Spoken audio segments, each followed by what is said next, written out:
पाहताय एसबीएन मराठी आणि मी जयश्री शेलार। एक नजर टाकूया आजच्या हेडलाईन्सवर।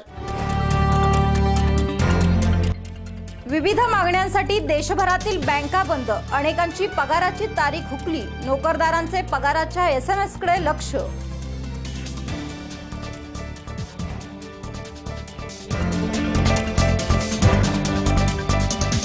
बारावी बोर्ड परीक्षेला सुरुवात, अनेक परीक्षा केंद्रावर विद्यार्थ्यांची पेपरसाठी मोठी गर्दी।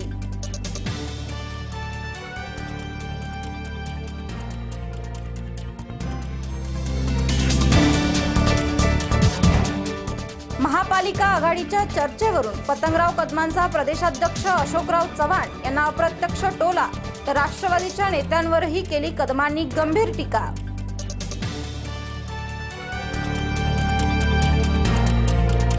मुंबई महापौर पदावरून दिल्लीत खलबत, मुख्यमंत्री देवेंद्र फडणवीस आणि पंतप्रधान मोदींची चर्चा, तर मुंबईत युतीचाच महापौर होणार, चंद्रकांत दादा पाटलांना विश्वास। आणि पैलवान रामदास पवारची नशिबासोबत कुस्ती, आईच्या कर्करोग उपचारासाठी रामदासची कडवी झुंज। एसबीएन मराठीचा स्पेशल रिपोर्ट।